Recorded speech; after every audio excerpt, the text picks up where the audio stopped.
시청자 여러분 안녕하십니까? 뉴스온 시작합니다. 여수에서 소철꽃이 피어서 화제입니다. 마포구가 민선 8기 슬로건을 최종 결정했습니다. 대전시가 반려동물 등록 자진 신고 기간을 운영합니다. 제16회 대구 국제 뮤지컬 페스티벌이 열렸습니다. 평창군 농업기술센터가 미생물 활용 교육을 진행합니다. 누리호 성능 검증 위성에서 조선대학교가 제작한 큐브 위성이 분리된 뒤 신호를 보내는 데 성공했습니다. 저렴한 제작 비용에 다양한 성능까지 갖춘 큐브 위성이 앞으로 우주 산업에 중요한 역할을 맡을 것으로 보입니다. 현재 지구 고도 700km 궤도를 돌고 있는 누리호 성능 검증 위성. 이 중심부에 조선대가 제작한 스텝큐브 랩2를 포함해 카이스트, 서울대, 연세대 등 4개의 큐브 위성이 탑재돼 있습니다. 지난 29일부터 조선대 큐브 위성을 시작으로 4개의 대학의 큐브 위성이 이틀 간격으로 분리됐습니다. 첫 교신은 지난 30일 새벽 2시에서 3시 사이 한반도 주변에 나타나는 열 현상을 관측해 관련 정보를 전달하는 임무입니다. 백두산 폭발 징후부터 산불 감시, 열섬 현상 등 1년 동안 다양한 분야에 활용될 수 있습니다. 사출이 되게 되면 이제 저희 위성 같은 경우는 일단 지상하고 컨택을 하게 되고 그다음에 컨택이 양호하다라고 할 것 같으면 지상으로부터의 명령을 받아서 위성의 임무를 수행을 하게 됩니다.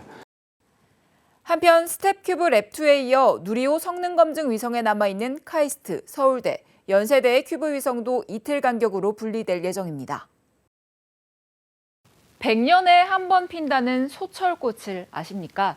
이 꽃을 본 사람에게는 행운을 가져다주는 행운의 꽃으로도 불리는데요. 여수의 한 호텔에서 소철꽃이 피어서 화제입니다. 여수의 한 호텔 앞 정원입니다. 소철나무 가운데 둥그렇고 녹색빛을 머금은 꽃이 피기 시작했습니다. 살아있는 화석이라고도 불리는 소철, 그리고 100년에 한 번 꽃을 피운다는 소철꽃입니다. 꽃을 볼 기회가 적어 꽃을 본 사람들에게는 행운을 가져다주는 행운의 꽃으로도 불립니다. 생전 처음 보는 소철꽃에 관광객들은 연신 카메라 셔터를 눌러댑니다. 소철꽃이 행운을 준다는데 저희 가족도 이 행운을 빌어가지고 저희 가족도 건강했으면 좋겠고 모든 일 다 잘 됐으면 좋겠어요. 취직을 준비하는 취업 준비생도 행운의 기운을 받기를 희망합니다. 제가 여기 아르바이트를 오늘 지원하러 왔거든요. 그래서 오늘 좀 여기 행운이 좀 돼가지고 아르바이트 지원에 합격했으면 좋겠습니다. 소철은 중국 동남부와 일본 남부 등 열대지방이 원산지로 우리나라에서는 제주도 이외에서는 꽃을 보기가 매우 드뭅니다. 게다가 일반 식물과 달리 어른 나무가 되기까지 30년 안팎이 걸리다 보니 그만큼 꽃을 보기가 어렵습니다. 이번에 발견된 여수 소철꽃은 다음 달이면 금색으로 변하면서 만개할 것으로 예상됩니다. 여수 방문해 주시는 관광객 분들이나 아니면 저희 호텔에 투숙하시는 투숙객분들에게 더욱더 잘 보일 수 있게끔 여기 길을 터서 이벤트를 진행할까 싶습니다. 이번 여수에 앞서 최근 대구 북구, 지난해 울산 울주군에서도 소철꽃이 발견돼 화제를 모으기도 했습니다. 마포구 민선 8기 슬로건이 최종 결정됐습니다.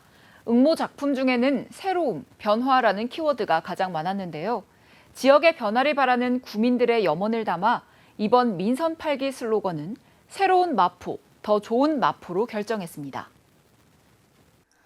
마포구는 지난 16일부터 20일까지 주민, 전 직원 공모와 인수위 의견 수렴 단계를 거쳐 박강수 마포구청장 당선인과 인수위가 응모작품 총 319건의 공통 의견을 충분히 검토해 최종 슬로건을 결정했습니다. 박강수 마포구청장 당선인이 이끌 민선 8기 구정 최종 슬로건은 새로운 마포, 더 좋은 마포입니다. 마포구청장 인수위원회 관계자는 마포구가 한 단계 더 높은 도약을 이뤄 대한민국을 대표하는 명품 도시로 성장하고 이를 통해 소외되는 주민 없이 모두가 더 살기 좋은 마포로 변화하기를 기대하는 40만 마포구민의 소망과 이를 반드시 이뤄내겠다는 민선 8기 박강수호의 굳은 의지를 담았다고 설명했습니다. 민선 8기 새 슬로건은 오는 7월 1일부터 향후 4년간 마포의 비전과 발전 방향을 제시하는 역할을 하게 됩니다. 왕강기는 화재 등 위기 상황이 발생했을 경우 몸에 벨트를 매고 창문 등을 통해 높은 층에서 피난층으로 천천히 내려올 수 있게 만든 비상용 피난기구입니다. 하지만 소규모 주택의 경우 의무 설치 규정에서 제외돼 확보하지 못하면 소방관의 구조에만 의지할 수밖에 없었습니다.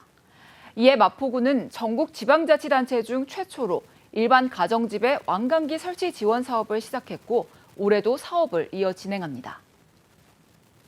마포구는 화재 등 재난 시에 꼭 필요한 피난 구조 설비인 왕강기 설치 지원 사업을 추진합니다. 지원 대상은 단독, 다가구, 다세대, 연립주택 등 지상 3층 이상, 전용 면적 85제곱미터 이하인 소규모 건축물입니다. 신청을 희망하는 건물 소유자는 마포구청 누리지 공지사항에서 신청서를 작성해 마포구 도시안전과로 제출하거나 담당자 이메일을 통해 접수하면 됩니다. 신청한 주택에 대해서 지원 여부를 결정 후 설치 비용은 전액 마포구에서 지원합니다. 화재 시 안전을 위한 왕강기 설치는 필수입니다. 지원 대상자는 적극 신청하시기 바랍니다. 광역시 소식입니다. 대전시가 7월부터 8월까지 2달간 반려동물 등록 자진 신고 기간을 운영합니다. 반려동물 등록은 선택이 아닌 필수 사항입니다. 대전시가 오는 8월 말까지 반려동물 등록 자진 신고 기간을 운영합니다. 신규 동물 등록, 무선 식별장치 변경은 자치구가 지정한 동물 등록 대행업체에 신분증을 지참하고 반려동물과 함께 방문해야 합니다. 등록 대상 동물의 분실, 다시 찾은 경우, 동물 사망 등은 동물보호 관리 시스템을 통해 온라인으로도 변경 신고가 가능합니다. 또한 자진 신고 기간이 끝나는 9월 한 달 동안 대전시는 미등록자와 정보 변경 미신고자에 대한 집중 단속을 실시할 방침이며 미등록자에게는 100만 원 이하, 정보 변경 미신고자에게는 50만 원 이하의 과태료가 부과됩니다. 한편 대전시는 시민이 기르는 개와 고양이의 동물 등록을 1만 원의 비용으로 할 수 있으며 분실과 훼손의 우려가 적은 내장형 동물 등록 지원 사업을 지속 실시하고 있습니다. 대전시가 시민의 소중한 재산을 보호하는 풍수의 보험 가입을 권장합니다. 보험 가입 시 보험료 70% 이상이 지원됩니다. 대전시가 장마철과 태풍 대비 시민들의 풍수의 보험 가입을 적극 권장합니다. 풍수의 보험은 행정안전부에서 관장하는 정책보험으로 호우, 태풍뿐만 아니라 강풍, 지진, 대설 등의 각종 자연재난 피해에 대한 실질적인 보상이 가능한 선진형 재난관리제도입니다. 보험 가입 대상은 주택, 온실, 소상공인이 운영하는 상가와 공장 등이며 가입 시 국가와 대전시에서 보험료의 70% 이상을 지원해 줍니다. 또한 소상공인은 풍수의 보험 가입 시 신용보증서 발급 수수료 인하, 신용보증 한도 상향, 신용보증 심사 우대 등의 혜택도 받을 수 있습니다. 보다 자세한 사항은 국민재난안전 포털에서 확인할 수 있으며 기타 궁금한 사항은 대전시 자연재난과로 문의하시기 바랍니다. 유네스코 음악창의도시 대구를 대표하는 공연축제 제16회 대구 국제 뮤지컬 페스티벌이 6월 24일부터 18일간의 일정으로 개막했습니다. 개막식과 축하 공연에는 뮤지컬 배우 남경주, 최정원, 마이클 리, 김소연, 김소향, 홍본영 등 대한민국 대표 뮤지컬 배우들이 출동해 초여름밤 열기를 더했습니다. 올해는 공시 초청작 5작품과 창작 지원작 5작품, 대학생 공연 8작품, 특별 공연 3작품과 온라인 상영작 1작품 등 22개의 국내외 우수 공연이 대구 오페라하우스 등 주요 공연장에서 펼쳐집니다. 개막작은 대구산 뮤지컬 투란도트의 슬로바키아 버전이며 국내 대형 창작 뮤지컬 최초로 유럽의 라이선스 수출 후 라이선스 버전을 재초청한 작품으로 그 의미가 큽니다. 폐막작인 영국의 더 코아이어 오브 맨은 펍을 배경으로 9명의 남자들이 이야기를 익숙한 멜로디와 함께 펼쳐 보이는 주크박스 뮤지컬로 올해 딤프 마지막을 경쾌하게 장식할 예정입니다. 이 밖에도 거리 공연 딤프린지를 비롯해 스타데이트, 제13회 한국공연예술포럼, 시민들을 위한 열린 뮤지컬 특강 등 다양한 부대 행사와 연계 행사로 즐길 거리를 제공할 예정입니다. 강원도 소식입니다. 평창군 농업기술센터는 친환경 농축산업 조성을 위해 미생물 활용 교육을 상시 운영하고 있습니다. 군은 새해 농업인 실용교육을 시작으로 유용미생물 활용교육을 추진 중인데요. 교육은 평창군에서 생산되는 유산균, 교초균, 효모균, 광합성균, 기능성균 등 5종의 유용미생물의 특성과 활용 방법에 대해 안내하고 유용미생물을 활용한 친환경 주방세제 만들기 등의 내용으로 소수 인원만 신청받아 진행됩니다. 또한 회원가입을 통해 유용미생물 배양센터를 적극적으로 활용할 수 있도록 돕고 유용미생물 이용 활성화를 위한 교육도 적극적으로 추진할 계획입니다. 이에 군은 유용미생물 이용은 축산 환경 및 토양 개선, 농작물의 생산성과 품질 향상 등에 많은 도움이 될 것으로 기대돼 농업인들이 적극적으로 이용해 주시길 바란다고 말했습니다. 횡성 읍상사리 주민협의체가 초등책 놀이지도사 교육을 진행합니다. 이번 교육은 도시재생 예비사업의 일환으로 지역 주민의 역량 강화 및 지역 일자리 창출을 위해 개최됐습니다. 초등 책놀이 지도자로서 역량을 키운 주민들은 아이들에게 직접 그림책을 읽어주며 유대감을 쌓고 풍요로운 관계를 만들며 아이들은 언어와 읽고 쓰는 능력을 향상시킬 수 있습니다. 해당 교육은 읍상사리 노인정에서 주 2회 열리며 교육과정을 마치면 초등 그림책 지도사 자격증 취득 시험에 응시할 수 있습니다. 이어서 충청도 소식입니다. 충북도는 국가안전대진단 기간 내 추진할 안전점검 대상 시설을 도민이 직접 신청해 점검받을 수 있도록 하는 주민점검신청제를 운영한다고 밝혔습니다. 주민점검신청제는 주민 스스로 점검이 필요하다고 생각되는 시설을 신청받아 선정하는 것으로 도민과의 소통을 강화하고 주민 참여도를 제고하고자 도입됐습니다. 점검 대상으로 선정된 시설은 민간 전문가와 유관기관이 합동으로 점검을 실시해 위험 요인 해소를 위한 방안을 제공합니다. 한편 도는 대진단 점검 중 직접 접근하기 어려운 위험 지역에는 드론과 열화상 카메라 등 4차 산업 첨단 기술을 활용해 점검할 예정입니다. 포항시 북구청이 옛 중앙초등학교 부지에서 시민들을 만납니다. 포항시는 현장을 찾아 안전 문제는 없는지 또 북구청 신청사 업무 개시에 차질이 없는지를 살폈는데요. 북구청이 새로운 행정, 문화 거점 공간으로 거듭날 예정입니다. 포항시는 21일 중앙동 도시재생 뉴딜 사업 거점 시설로 조성 중인 북구청 문화예술 팩토리의 준공을 앞두고 막바지 현장 점검에 나섰습니다. 시는 북구청 신청사의 주요 시설을 점검했으며 공간 배치와 층별 공사 마무리 진행 상황 등을 꼼꼼히 확인했습니다. 옛 중앙초등학교 부지에 들어서는 북구청 및 문화예술 팩토리는 지하 1층, 지상 9층 규모의 복합 행정문화 거점 공간입니다. 북구청 각 사무실은 물론 북카페와 포항문화재단, 문화예술 팩토리, 도시숲 광장 등으로 구성돼 침체된 원도심 지역에 활기를 불어넣고 시민들에게 양질의 행정 문화 서비스를 제공할 것으로 기대됩니다. 한편 북구청은 27일부터 신청사에서 업무를 시작하며 포항문화재단과 문화예술 팩토리는 순차적으로 들어설 예정입니다. 계속해서 광주 전남 소식 전해드립니다. 민선 8기 광주 전남의 현안을 짚어보는 연속 보도, 이번에는 한국에너지공과대학입니다. 지난 3월 개교한 한국에너지공과대학은 미래 에너지 분야의 인재를 키워낼 세계 최초 에너지 특화대학으로 문을 열었습니다.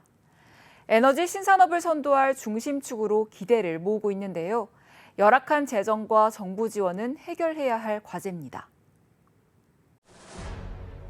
세계 최초 에너지 특화대학으로 첫 발을 내디딘 한국에너지공과대학. 에너지 분야 세계 10위권 대학 진입을 목표로 새로운 도전에 나선 한국에너지공과대학은 108명의 단일 학부로 운영을 시작했습니다. 한국에너지공과대학은 강의실에 칠판이 없습니다.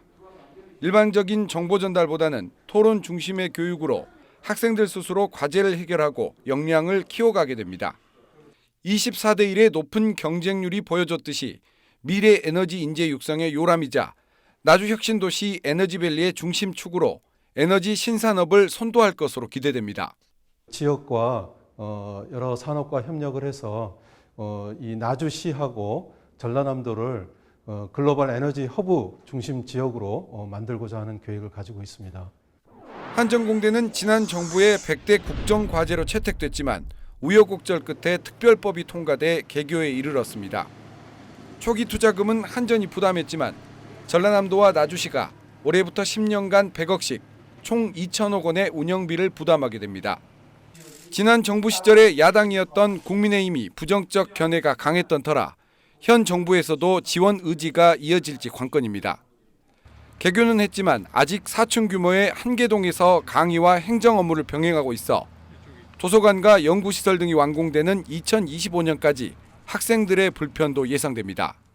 국가적인 에너지 대전환 시대와 탄소 중립에서 꼭 필요한 대학이거든요. 그래서 국가에서도 그런 점들 충분히 인지해서 기본적인 재정적인 지원 외에 다양한 형태로 지원을 할 거라고 생각이 듭니다.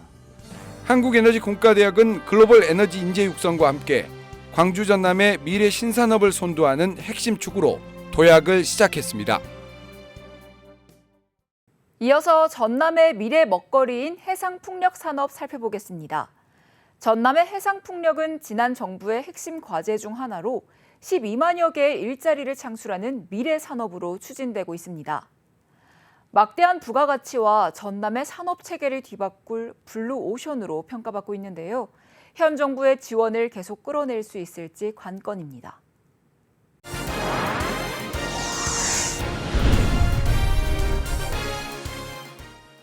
지역균형 유지의 선도 프로젝트로 지역경제 회복과 대한민국 경제 도약의 힘찬 발걸음을 내딛게 되었습니다. 8.2기가와트 규모로 조성되는 신안 해상풍력 발전단지는 전 정부의 핵심 과제로 추진됐습니다. 48조 원이 투자되는 세계 최대 규모로 계획대로 2030년 조성이 끝나면 원전 8기를 대체할 수 있는 전력 생산과 함께 12만여 개의 일자리를 창출할 수 있습니다.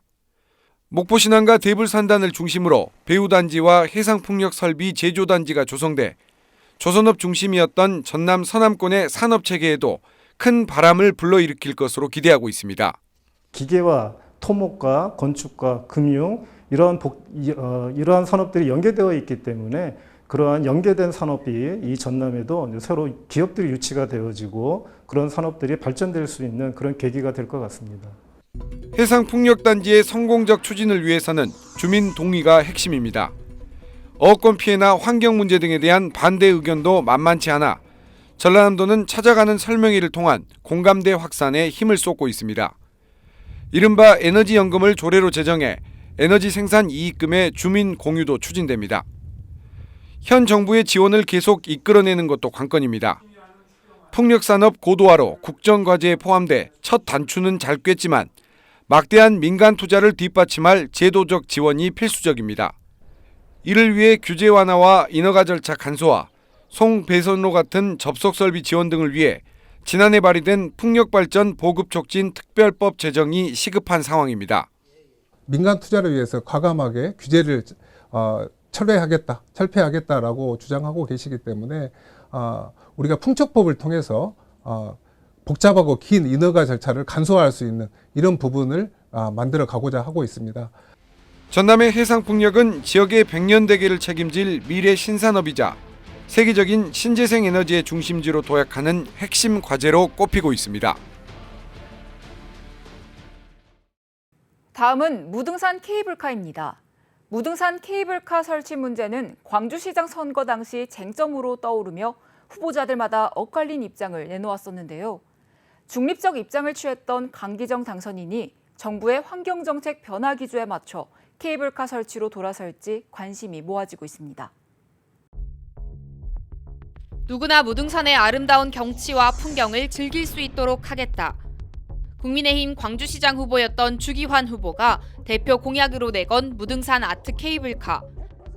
선거 쟁점으로 떠오르자 당시 민주당 후보였던 강기정 당선인은 케이블카 설치를 배제할 이유는 없다며 중립적인 입장을 취했습니다. 광주시 혁신추진위원회가 제안한 친환경 수소트램도 보행약자의 무등산 접근성 향상을 위해 거론되는 대안 중 하나입니다. 광주 시민들의 의견은 어떨까? KBC가 지난 4월 13일 발표한 여론조사에 따르면 전체 응답자의 54.2%가 무등산 케이블카 설치에 찬성을, 41.9%가 반대한다고 답했습니다. 케이블카가 있으면 편안하고 안전하고 저 오늘도 목적지 못 올라가고 그냥 내려왔어요. 환경단체들은 당연히 반발했습니다. 국립공원은 보전과 복원의 대상이지 관광이나 개발 대상이 아니라는 겁니다. 국립공원의 제1원칙은 보존, 잘 보존해서 넘겨줄 것인가. 이게 무등산 어떤을 바라보는 기준의 핵심이 돼야 되고. 지리산과 설악산, 속리산 국립공원 등에서 케이블카 설치가 추진되고 있지만 환경부의 반대로 사업 진행은 수십 년째 제자리입니다. 다만 윤석열 대통령이 후보 시절 설악산 5색 케이블카를 대선 공약으로 내세웠던 만큼 환경부의 기조가 바뀔 수 있다는 분석도 나옵니다. 12년 동안 광주 교육을 이끌었던 장휘국 교육감도 지난 29일 임기를 마쳤습니다. 촌지근절이라는 긍정적인 평가와 함께 성적 하락 등에서 진보 교육감의 한계를 드러냈다는 평가가 나옵니다. 평도사 출신으로는 처음으로 교육감에 당선된 뒤 3선을 지낸 장휘국 교육감. 당선 직후 전국 최초로 초등학교 전학년 무상급식을 시행한 뒤 중학교, 고등학교, 유치원까지 대상을 확대했습니다. 특히 촌지가 사라지는 학교 만들기 사업은 가장 좋은 평가를 받았습니다. 학부모님들은 학교에 부담 없이 마음 편하게 갈 수 있어서 좋고, 우리 교직원 여러분들은 당당하게 자부심을 가지고 떳떳하게 교직 생활할 수 있어서. 반면 사립학교 교사 채용을 놓고 사학법인과 대립하는 등 교육계 구성원들 간의 갈등을 해결하지 못했다는 비판도 제기됩니다. 장 교육감 역시 사립학교 교원 인사 등 사학 정책에 대해 가장 아쉬움이 크다고 밝혔습니다. 학생 인권을 우선하는 진보 교육감의 행보는 광주 교육의 성적 하락이라는 그림자를 드리우기도 했습니다. 미래 사회에 더 필요하다고 하는 역량들, 이런 거 굉장히 중요하다라고 모두가 말하거든요. 공감하고. 그런데 그거는 시험 점수만을 가지고는 측정할 수 없는 것이기 때문에. 더불어 살아가는 민주시민 육성을 목표로 했던 장휘국표 광주교육. 지난 29일 장교육감의 퇴임식을 끝으로 12년 동안의 여정을 마무리했습니다. 포스코 광양제철소 인근에는 흙 속에 자석을 대면 시커먼 철가루가 붙어 쇳가루 마을로 불리는 여수 온동마을이 있습니다. 200여 명이 사는 작은 마을에서 26명이 암이나 희귀 질환으로 숨졌다는 주장까지 제기되면서 지난해 환경부가 조사에 나섰는데요. 주민들의 몸에서 중금속인 카드뮴과 수은이, 깻잎에서는 허용 기준을 넘긴 납이 검출됐습니다. KBC가 단독으로 입수한 환경부의 여수 온동마을 환경보건평가 자료입니다. 온동마을 주민들의 생체 카드뮴 농도는 2018년부터 2020년까지 실시된 전국 단위 조사보다 4.3배, 수은은 2배나 높았습니다. 중금속은 마을에서 키우는 깻잎에서도 검출됐습니다.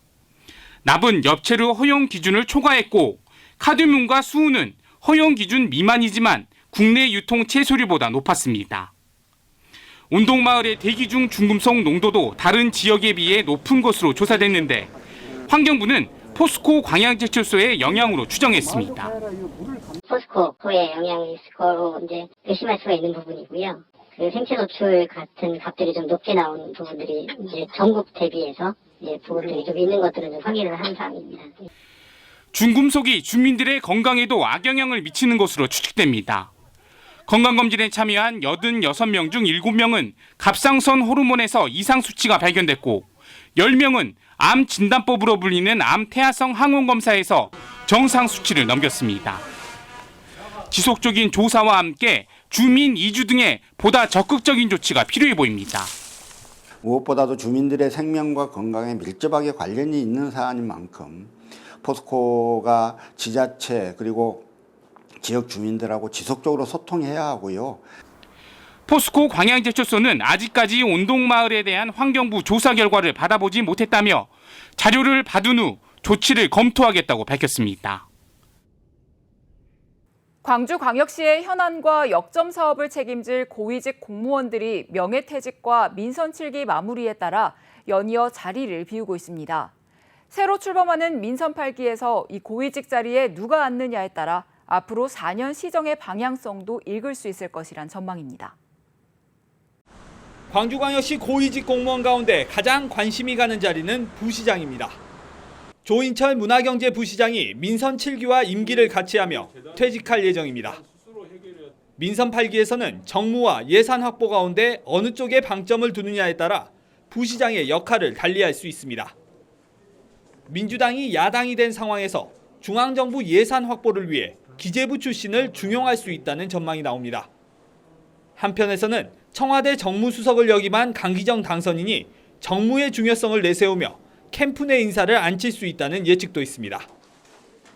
실제 강 당선인은 소통과 협치 등을 수차례 강조하며 조직 개편에도 이를 반영하겠다는 의사를 나타냈습니다.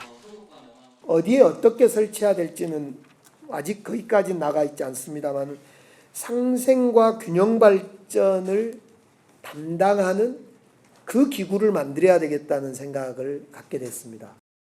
광주의 미래 핵심 산업인 인공지능 산업국장 자리도 비어 있습니다. 여기에 사업비 증액에 따라 정부와 협상이 진행 중인 도시철도 건설본부장 자리도 명예퇴직으로 공석입니다. 이 두 자리 모두 민선 7기의 성과를 이어받고 발전시켜야 할 핵심 자리입니다. 그러니까 우리가 조금만 한눈 팔면 인공지능 산업을 다른 데로 이렇게 분산될 수가 있어요. 우리한테 집중되지 않고. 민선 8기는 오는 1일 이번 주말부터 본격적인 임기에 들어갑니다. 강기정 당선인이 공무원들의 휴가철에 앞서 인사를 하겠다는 의지를 밝힌 만큼 고위직 공무원 인사도 조만간 윤곽을 드러낼 전망입니다. 올해 여수시를 찾은 관광객이 전년 대비 20% 이상 크게 증가했습니다. 5월 말 기준 여수시 주요 관광지를 찾은 방문객 수는 407만 명으로 지난해 339만 명에 비해 약 68만 명, 20% 이상이 증가했습니다. 여수시는 이러한 방문객 증가 추세가 지속돼 관광 성수기인 7월과 8월에는 코로나 이전 수준까지 회복될 것으로 전망했습니다. 이에 따라 여수시에서는 방문객들의 오감을 만족시킬 다양한 볼거리와 즐길거리 마련에 총력을 기울일 방침입니다. 여수시가 웅천 예울마루와 소호 항우마을을 연결하는 선소대교 준공을 앞두고 임시 개통했습니다. 웅천 예울마루와 소호 항우마을을 왕복 4차선으로 연결하는 선소대교는 현재 공정률 96%로 이번 임시 개통을 거쳐 7월 말 완공 예정입니다. 선소대교가 완공되면 도심 내부 순환도로 기능을 담당해 교통체증을 크게 해소할 것으로 기대를 모으고 있습니다. 현미, 귀리와 같은 전곡류가 심장질환을 예방하는 데 도움이 된다는 연구 결과가 나왔습니다. 전곡류를 매일 섭취한 사람은 그렇지 않은 사람에 비해 심장질환 발병률이 7%나 낮은 것으로 확인됐는데요. 하버드대 보건연구대학원 연구팀은 심혈관 질환 예방을 위해 전곡류를 섭취할 수 있는 식단을 권장한다고 강조했습니다. 이상 뉴스 마칩니다. 함께해 주신 여러분 고맙습니다.